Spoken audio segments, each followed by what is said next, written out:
বর্তমান আমাদের সমাজে যেগুলো প্রচলিত, যেগুলো গান বাজনার মাধ্যমে ঢোল তবলা বাজিয়ে যে মিলাদুন নবী পালন করা হয়, সেটা যদি আপনি পালন করেন তাহলে আপনি রাসূলের মহাব্বতের লোক তো দূরের কথা, আপনি রাসূল, আপনার উপর রাসূলের লানত করবে, আপনার উপর আল্লাহ তাআলা লানত করবে। যে রাসূল কারীম সাল্লাল্লাহু আলাইহি ওয়াসাল্লাম গান বাজনা, অবৈধ কাজ, ঢোল তবলা এগুলাকে নিষিদ্ধ করার জন্য দুনিয়াতে এসেছেন, সেই রাসূলের জন্মদিনে আপনি এগুলা করতেছেন, তাহলে এটা তো স্পষ্ট, আজহারুস শামস, সূর্যের ন্যায় স্পষ্ট যে এটা কত গর্হিত কাজ। তারপরে আমরা কিছু লোক না বুঝে, না নিজের জ্ঞান বিবেক না খাটে এগুলোর সাথে জড়িত হয়ে যায়। আল্লাহ তাআলা আমাদের সকলকে এই সমস্ত গর্হিত কাজ, যে কোনো কাজ করার আগে বুঝবেন এই কাজটাকে আসলে কতটুকু শরীয়ত সম্মত, তাহলে অবশ্যই আপনি বেঁচে থাকতে পারবেন।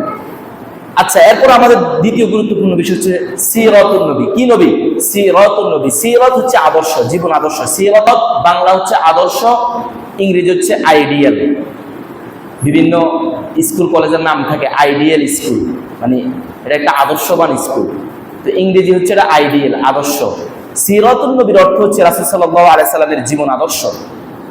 তাহলে আমার আপনার যদি রাসূল কারীম সাল্লাল্লাহু আলাইহি সাল্লামকে মহব্বত করতেই হয়, আর যদি আমি আপনি মহব্বতের দাবি করি, মহব্বত করার বহিঃপ্রকাশ করতেই চাই, তাহলে আমাদেরকে আপনাদেরকে সিরাতুন নবী পালন করতে হবে। সিরাতুন নবী হচ্ছে রাসূল কারীম সাল্লাল্লাহু আলাইহি সাল্লামের জীবনের 63 বছর, জন্মের পর থেকে মৃত্যুর আগ পর্যন্ত রাসূল সাল্লাল্লাহু আলাইহি সাল্লাম যেভাবে চলেছেন, যেভাবে খেয়েছেন, যেভাবে ফিরেছেন, যেভাবে রাজনীতি করেছেন, যেভাবে সমাজ পরিচালনা করেছেন, যেভাবে পরিবার পরিচালনা করেছেন, যেভাবে রাষ্ট্র ব্যবস্থা পরিচালনা করেছেন, যেভাবে বিচার ব্যবস্থা পরিচালনা করেছেন, যেভাবে নিজের ছেলে সন্তানকে পরিচালনা করেছেন, প্রতিটা ক্ষেত্রে রাসূল সাল্লাল্লাহু আলাইহি সাল্লাম যেভাবে নিজের জিন্দেগি পরিচালনা করেছেন, ঠিক সেভাবে যদি আমি আপনি করতে পারি, তাহলে আমার আপনার মধ্যে সিরাতুন নবীর যে মূল বিষয়, অর্থাৎ আপনি সিরাতুন নবীর রাসূল কারীম সাল্লাল্লাহু আলাইহি সাল্লাম মূল আশিকে রাসূল সাল্লাল্লাহু আলাইহি সাল্লামকে মহব্বত করেন, এটা দাবি করতে পারবেন। স্বাভাবিক একটা সুন্দর একবার সহজ একটা উদাহরণ দিই। আমি আপনি যদি দাবি করি যে আমি আমার মাকে ভালোবাসি, আমি আমার পিতাকে ভালোবাসি, আমি আমার ভাইকে ভালোবাসি, তাহলে আমার আপনার ভালোবাসার বহিঃপ্রকাশ কিভাবে করতে হবে? আমি আমার আব্বাকে ভালোবাসি, আমি আমার বাবাকে ভালোবাসি, আমি আমার মাকে ভালোবাসি, আমি আমার উস্তাদকে ভালোবাসি, আমি আমার ভাইকে ভালোবাসি, এটা যে বলবে সে এটা বহিঃপ্রকাশ আমি আপনি সবাই বুঝবো। এইভাবেই তার বহিঃপ্রকাশ হবে।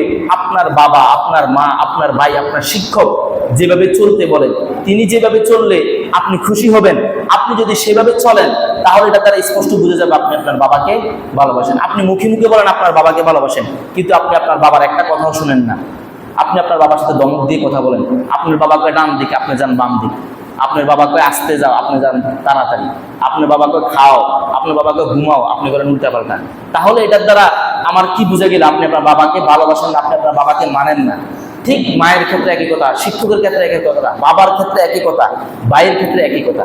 তাহলে একই কথা রাসূল কারীম সাল্লাল্লাহু আলাইহি ওয়াসাল্লামের ক্ষেত্রেও। আপনি যদি রাসূল কারীম সাল্লাল্লাহু আলাইহি ওয়াসাল্লামের আশিকে রাসূল দাবি করতে হয়, আপনি যদি এটাই বলতে চান যে আমি রাসূল কারীম সাল্লাল্লাহু আলাইহি সাল্লামকে মহব্বত করি, তাহলে রাসূল কারীম সাল্লাল্লাহু আলাইহি সাল্লাম যেভাবে বলেছেন, যেভাবে নিজের জিন্দেগি গঠন করেছেন, সেভাবে যদি আপনি গঠন করেন, তাহলে আপনাকে আশিকে রাসূল বলতে হবে না, অন্য লোকে বলবে ওই ব্যক্তি তো আশিকে রাসূল, ওই ব্যক্তি তো রাসূলের দেওয়ান, ওই ব্যক্তি তো রাসূলের মহব্বতের পরিপূর্ণ। সে নিজের জিন্দেগির প্রতিটি ক্ষেত্রে রাসূল কারীম সাল্লাল্লাহু আলাইহি সাল্লাম যেভাবে চলেছেন, যেভাবে নামাজ পড়েছেন, যেভাবে খেয়েছেন, যেভাবে পড়েছেন, সবকিছু রাসূল কারীম সাল্লাল্লাহু আলাইহি সাল্লামের সুন্নত মোতাবেক করে। তাহলে সিরাতুন নবীর মূল বক্তব্য এটাই, রাসূল কারীম সাল্লাল্লাহু আলাইহি সাল্লাম যেভাবে চলেছেন, আমি আপনি যদি সেভাবে চলতে পারি, তাহলে আমার আপনার মধ্যে সিরাতুন নবী আদর্শে ফুটে উঠবে। তাহলে আমার আপনার মিলাদুন